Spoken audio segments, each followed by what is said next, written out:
नमस्कार। यूपी मिश्रा का इनसाइड झारखंड की ओर से जोहार।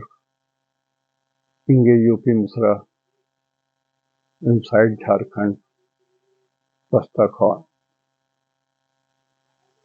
तकलीफ अभी भी है शरीर में, लेकिन कुछ चीजें करते करते वो आदत में शुमार हो जाती है। तो लगभग 10-15 दिन से आप लोगों के सामने में नहीं आया, कुछ बातचीत नहीं हुई, तो मैं भी परेशान हो गया।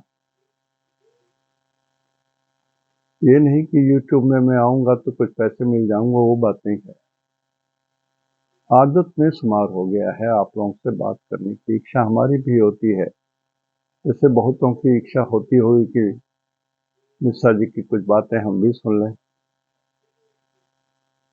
वो तो यदि आपकी इच्छा होती है तो मेरा भाग्य, मेरी किस्मत, कि मैं भी आप लोगों के बिना रह नहीं पाता। तो मैं सिर्फ आज राशिफल ही बात करूंगा। 10/12/2022 कल का शनिवार। तो शनिवार के प्रातः काल सुबह 6:30 AM की हमने कुंडली बनाई, सूरज लग्न की कुंडली बनाई। सूरज को रख करके ही जनरली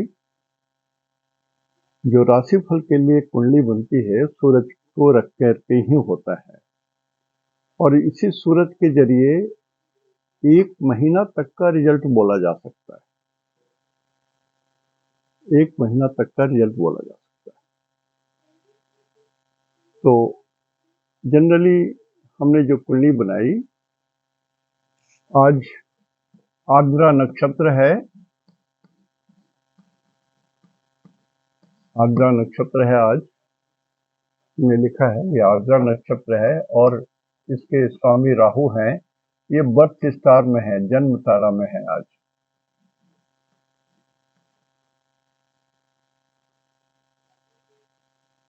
तो सूरज से चंद्रमा आज 8वें घर में है। 1 2 3 4 5 6 7 8 6-8 के रिलेशन में सूरज और चंद्रमा है। दोनों लाइट के ग्रह हैं, रोशनी के ग्रह हैं, प्रभा के ग्रह हैं, आभा के ग्रह हैं, ज्ञान के ग्रह हैं, ईश्वरीय ग्रह हैं। एक भगवान सूरज हैं तो एक भगवती है चंद्रमा। शंकर भगवान कहिए तो पार्वती जी हैं, विष्णु भगवान कहिए तो लक्ष्मी जी हैं। और दोनों 6-8 के रिलेशन में है, तो ये थोड़ा मिठास नहीं है। इसलिए जब भी कभी राशिफल देखिए तो एक चीज जरूर देखिए कि किसके नंबर से ये चंद्रमा 8 में पड़ता है। जैसे सूरज से चंद्रमा 8 में पड़ता है, तो जिनका भी वृश्चिक लग्न है, 8 नंबर जिनका लग्न है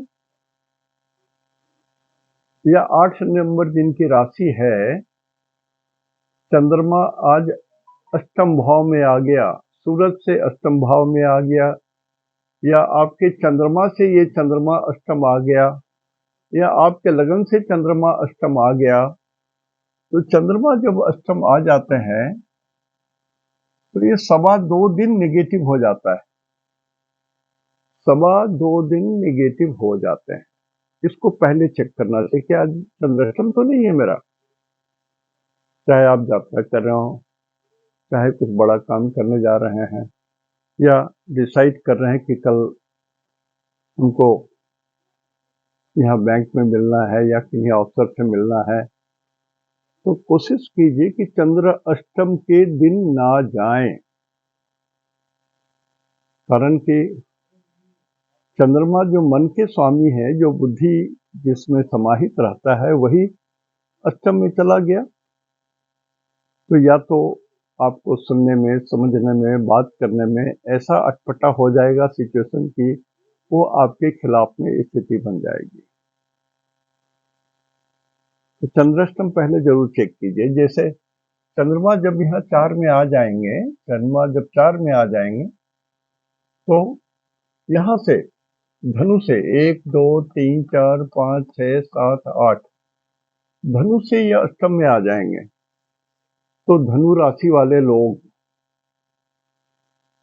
के लिए चंद्रमा अष्टम होगा, दिन आपके अच्छे नहीं रहेंगे। 2 दिन, सवा 2 दिन, ये मान के चलिए।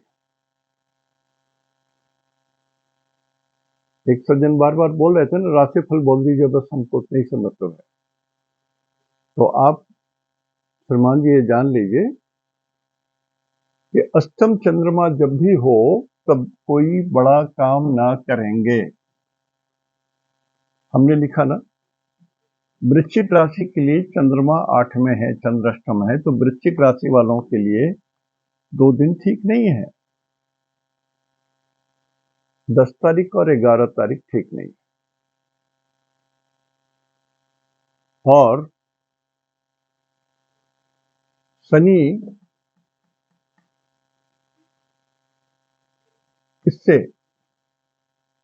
कुंभ राशि से द्वादश भाव में है, तो ये जब तक है तब तक ठीक नहीं है। ये भी 2.5 साल रहते हैं ये।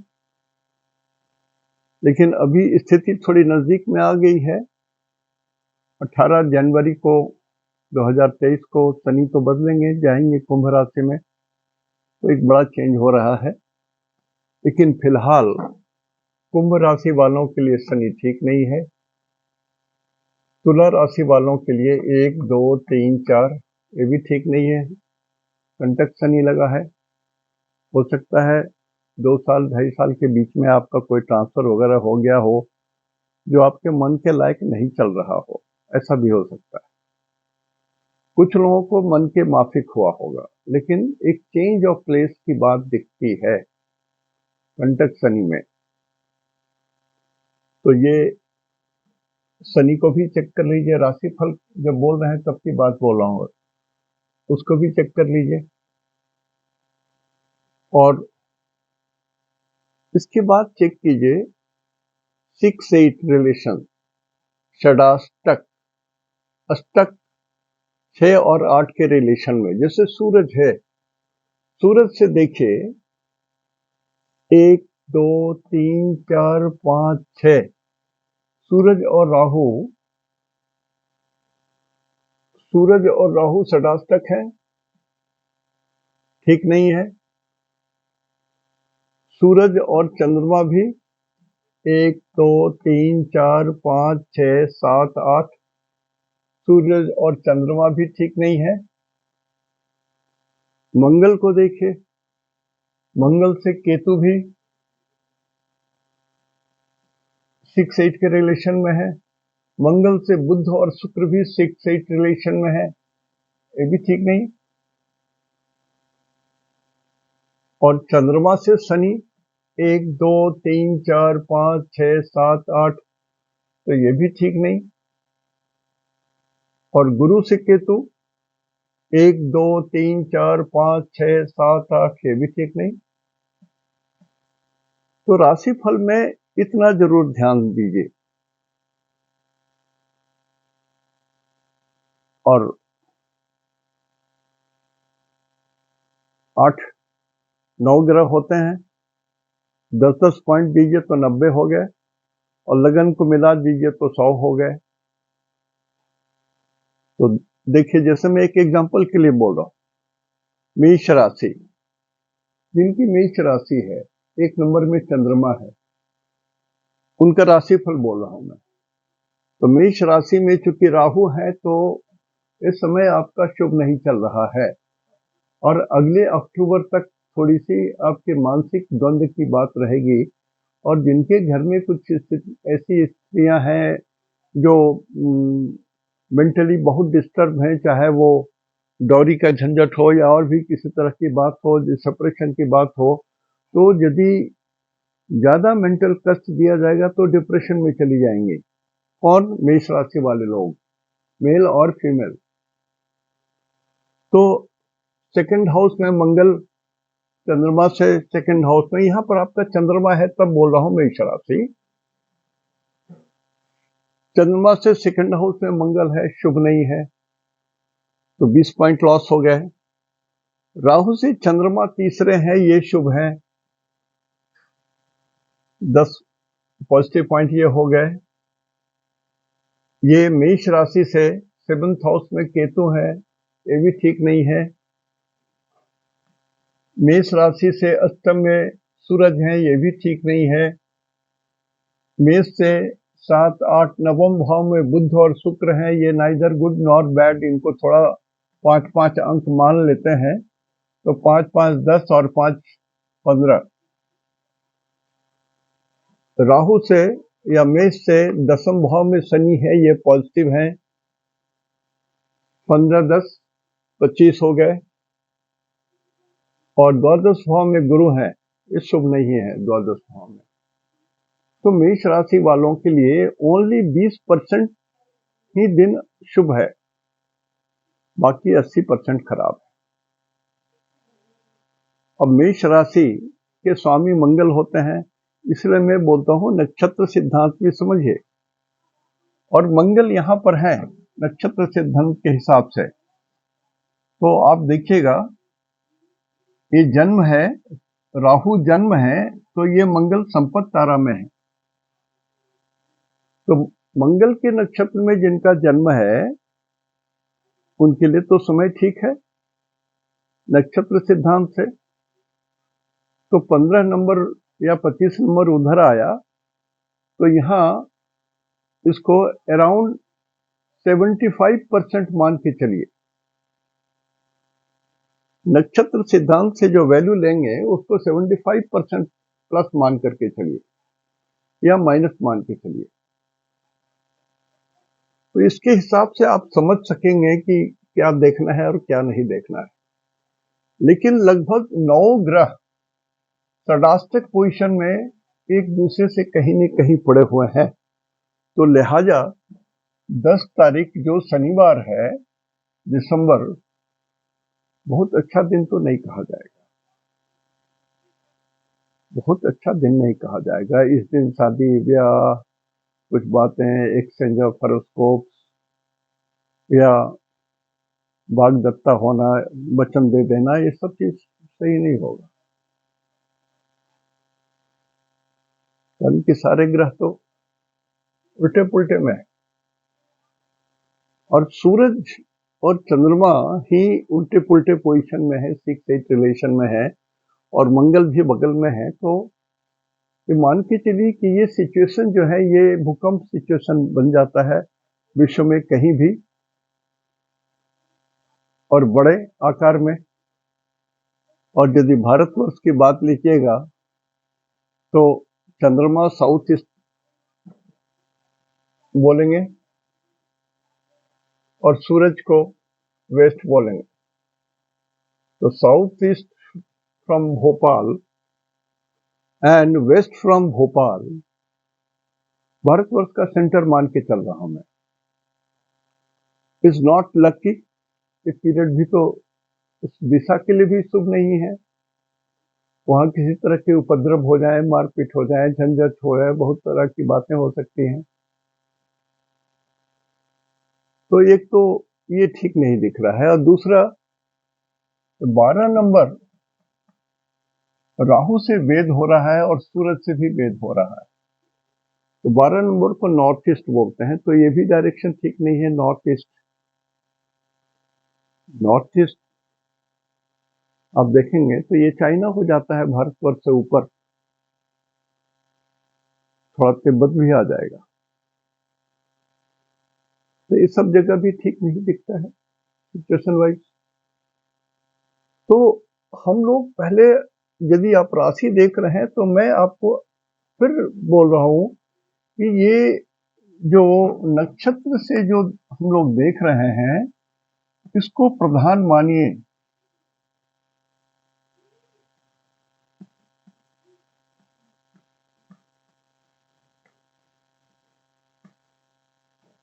बिना नक्षत्र फल समझे आपकी रीडिंग गलत हो सकती है सर।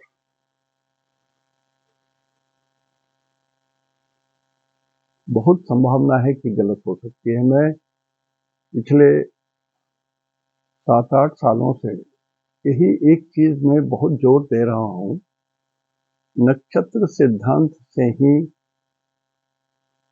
समझिए सारी बातें माने सारी बात। जैसे चंद्रमा विपत्त तारा में है, आज चंद्रमा विपत्त तारा में है, किसके लिए? तो राहु के 3 नक्षत्र में जिनका जन्म है उनके लिए।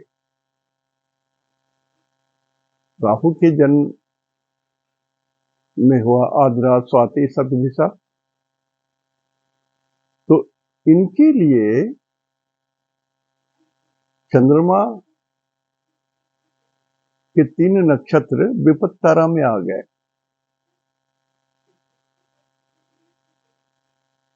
तो जब तक इस चीज को नहीं समझेंगे तब तक आपके समझ में नहीं आएगा। और चंद्रमा के 3 नक्षत्र विपत्त तारा में पड़े हुए हैं और चंद्रमा यहाँ डेथ हाउस में पड़े हुए हैं।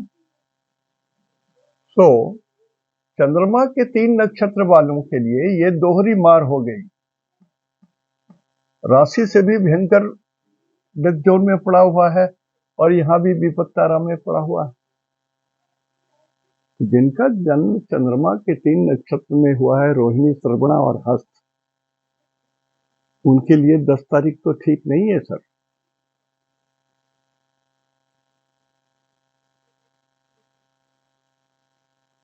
थोड़ा ठीक से रहिएगा, डोंट टेक मेजर डिसीजन। और चंद्रमा मन को बोलते हैं, तो आपके मन के आधार जो भगवान है, मैं वर्ड बोल रहा हूं, मन का आधार। जैसे जो आपके इष्ट देव हैं वो आपके आधार हैं, तो अपने इष्ट देव की पूजा कीजिए, मंत्र जपिए, नवग्रह का पाठ जरूर कर लीजिए 3 बार। चंद्रमा के 3 नक्षत्र वालों को बोल रहा हूं। और आपकी कुलदेवी या कुल देवता, उनका भी ध्यान कर लीजिए। बहुत कुछ शांत हो जाएगा, बहुत कुछ शांत हो जाएगा, कंप्लीट शांत नहीं होगा। उसी तरह से बुध के 3 नक्षत्र में जिनका जन्म है, आश्लेषा, ज्येष्ठा और रेवती, उनके लिए भी आज का दिन ठीक नहीं है। 10 तारीख तो क्या ठीक नहीं है? बुध यहां मंगल से फायरिंग जोन में आ गए। बुध मंगल के फायरिंग जोन में है, अष्टम दृष्टि पड़ रही है। तो मैं कहूंगा कि जो गृहिणी अपने से खाना बनाते हैं, खाना मत बनाइए, बाहर से खाना मंगा लीजिए, किचन में मत ढुकिए, रिस्क मत लीजिए। अब बहुत गर्मी में भी मत जाइए, बहुत गर्म भोजन भी मत खाइए। गर्म भोजन का मतलब लहसुन, प्याज, अदरक, ऐसी चीजें जिनका तासीर गर्म होता है, वो भी ना करें। अपने स्किन को बचाइए, अपनी बोली को मीठा रखिए, अपने बोली को मीठा रखिए। मैं रिपीट कर रहा हूं, अपने बोली को मीठा रखिए, ये बड़ी बात है। किनके लिए बोल रहा हूं? बुध के 3 नक्षत्र में जिनका जन्म हुआ है, आश्लेषा, ज्येष्ठा और रेवती। और शुक्र के 3 नक्षत्र में जिनका जन्म हुआ है, भरनी, पूर्वा फाल्गुनी, पूर्वाषाढ़ा, इसमें जिनका जन्म हुआ है, आपको भी थोड़ा सावधान रहना पड़ेगा। अननेसेसरी किसी से बहस मत कीजिए, अननेसेसरी किसी को किसी के उस काबे में आप खुद मत आ जाइए ताकि आप उलझ जाएं किसी से। शरीर में कुछ ग्लैंड्स आपको कष्ट दे सकते हैं। यदि आपके ग्लैंड्स कहीं वीक है तो वो आपको कष्ट दे सकता है। बुध जो है वो 9 नंबर में है। बुध अभी तक बुध और शुक्र बहुत सताए जा रहे थे सूरज के जरिए। शुक्र तो बहुत दिनों तक जले रहे, मैं बोलता था कि हाथी मर गया, और बुध भी जले रहते थे। अभी दोनों बाहर निकल गए हैं सूरज के फायरिंग जोन से, ये बहुत बड़ी बात। इसलिए बहुत लोगों के बच्चे या बच्चियों के लिए जो शादी की बात कहीं चल रही होगी तो बड़ा निराशा हाथ लग रही होगी कि कहीं बात ही नहीं चल रही है, कुछ हो ही नहीं रहा है, एक स्टेप आगे भी नहीं बढ़ रहा है, होगा कैसे? शुक्र ही तो जले हुए थे। शुक्र इज कॉल्ड यूनिवर्सल वाइफ और Jupiter is called universal husband. तो जिसकी कुंडली में शुक्र ही जला हो उसके यहाँ तो शादी ब्याह की बात तो नहीं चल सकती है। या बुध जला है तो कोई फंक्शन वगैरह नहीं हो सकता है। और यदि किसी बच्चे की डिलीवरी हुई हो इस पीरियड में जब सूरज जले हुए थे तो बच्चे के स्वास्थ्य के बारे में बहुत ध्यान देना है। मालिश बहुत होना है। जैतून का तेल,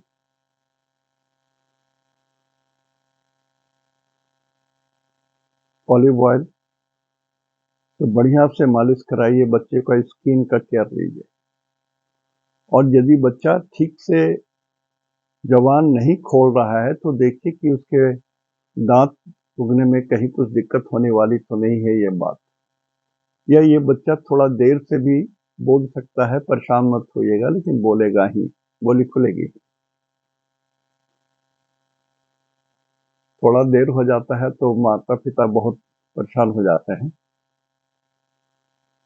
बात सही है, बच्चा ही नहीं बोलेगा तो माता पिता को तो कष्ट होगा ही। लेकिन पहले इन एडवांस आपको बोल रहा हूँ कि यदि आपके बच्चे को बोलने में थोड़ी देर हो तो टोटका पर तो मैं विश्वास नहीं करता, लेकिन एक घंटी एक मंदिर, ऐसे मंदिर में बांध दीजिए, लगवा दीजिए जो बराबर यूज होता हो घंटी, मतलब उसकी ध्वनि बराबर निकलती हो, घंटी बजती हो, तो वो घंटी का जो वाइब्रेशन होगा हवा में कभी खत्म नहीं होता है वाइब्रेशन।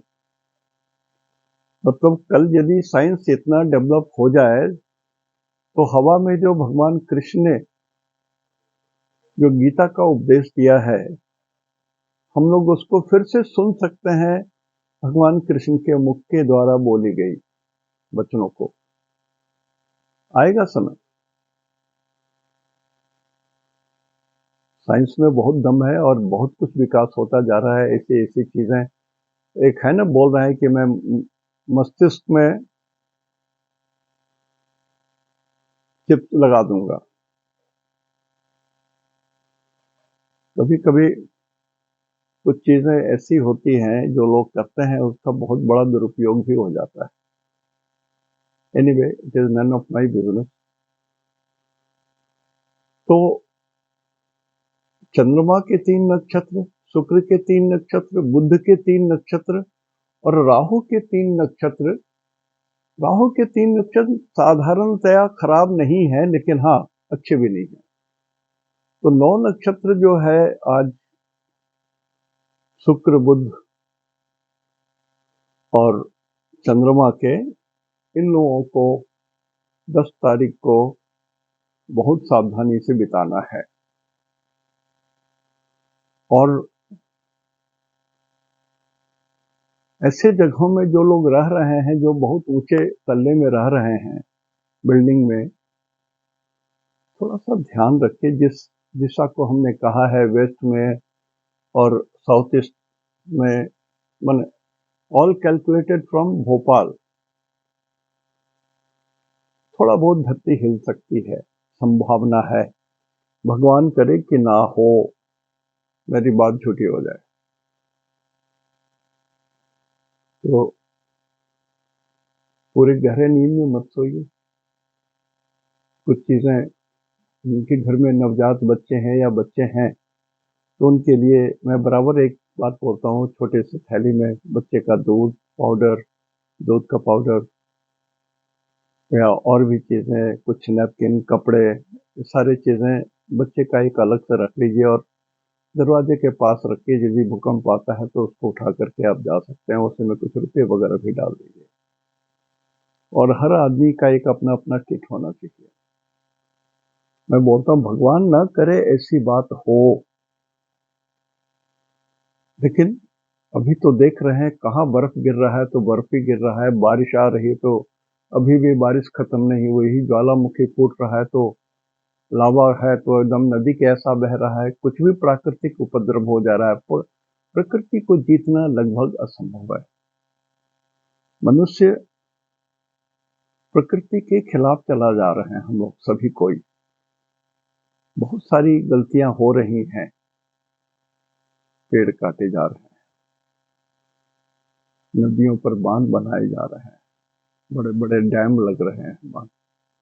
वाटर का जो पानी का, मैं सिविल इंजीनियर हूँ इसलिए बोल रहा हूँ, पानी का अपना डेड वेट जमीन पर उतने 100 मीटर और ये सब बहुत बड़ी बात हो जाती है। धरती वैसे भी कोलैप्स कर जाती है। जैसे मैंने कहा ना, स्थान हानि करो गुरु।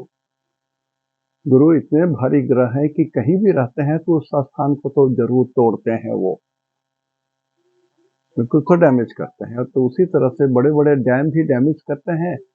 वो जिस धरती पर जमा होते हैं इतने पानी, डेड वेट, तो नुकसान तो करता ही है।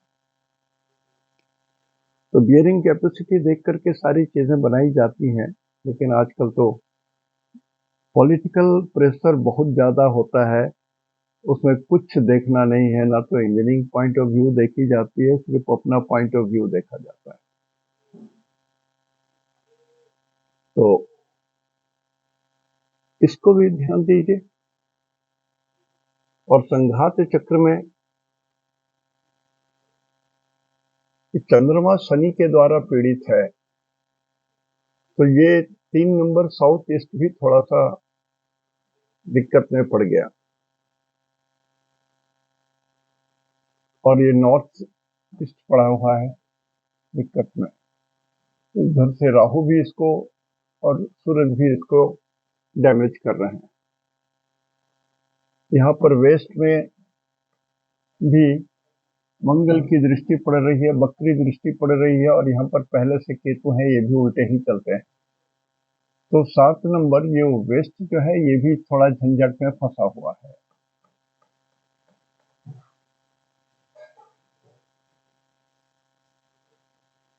तो मंगल के 3 नक्षत्र वाले ज्यादा परेशान रहेंगे, केतु के 3 नक्षत्र वाले ज्यादा परेशान रहेंगे।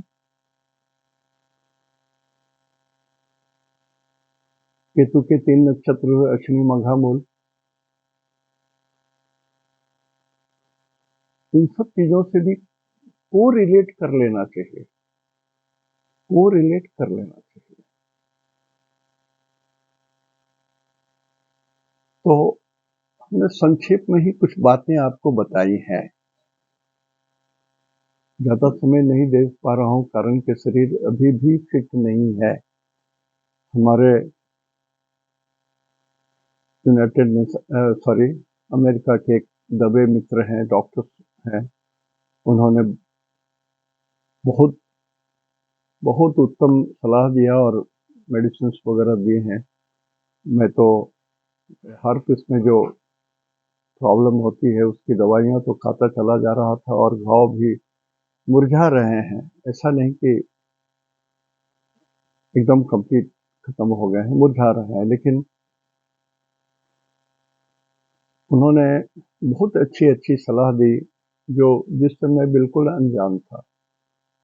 दवे साहब, बहुत धन्यवाद आपको, बहुत बहुत धन्यवाद। आप उतनी दूर से मेरे प्रति इतना सद्भावना रखें, कृपा है आपकी। तो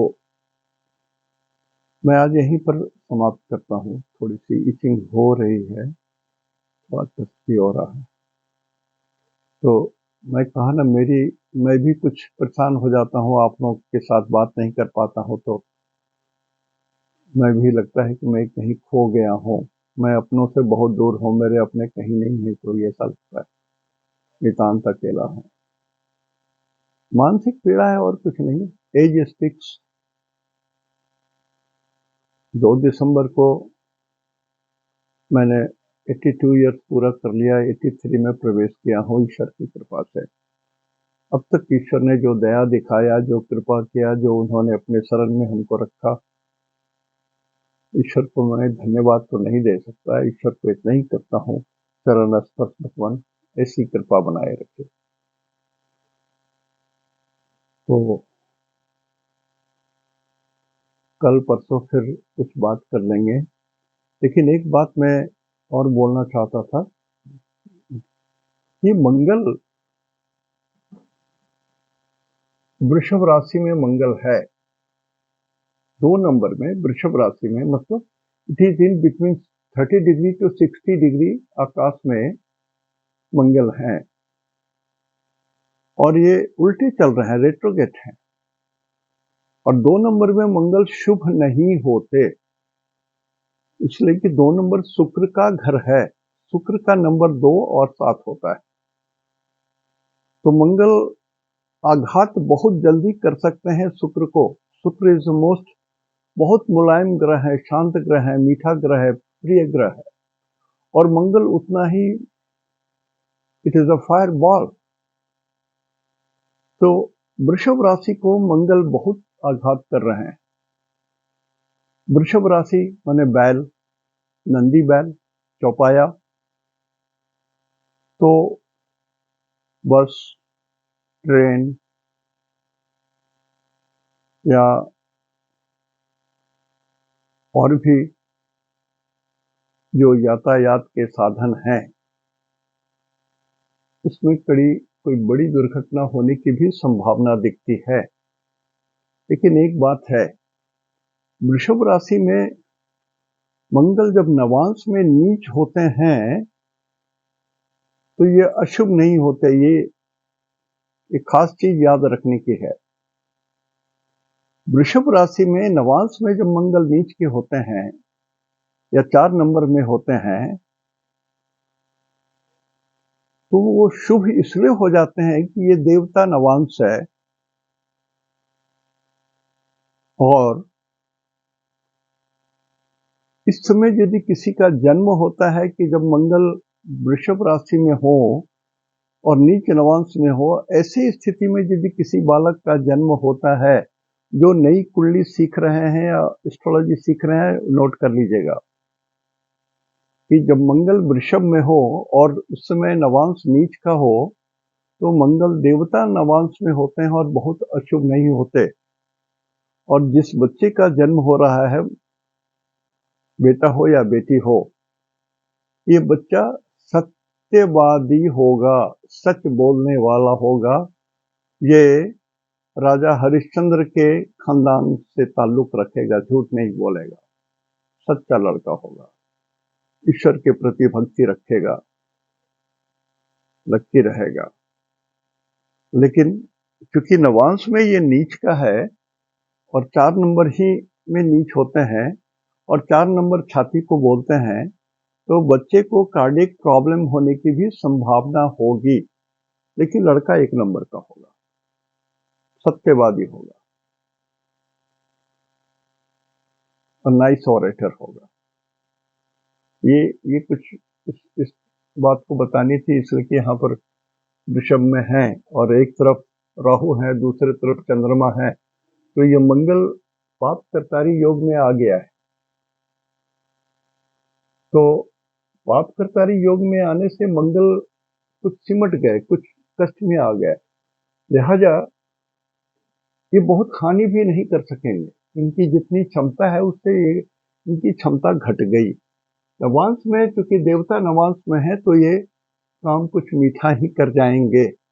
लेकिन फिर भी मैं बोलता हूँ, जो जिन लोगों का मैंने कहा कि जो चंद्रमा के नक्षत्र वाले हैं, शुक्र के नक्षत्र वाले हैं, बुध के नक्षत्र वाले हैं और राहु के नक्षत्र वाले हैं, गाड़ी चलाने में बहुत सावधानी रखिए। गाड़ी में आग लग सकती है,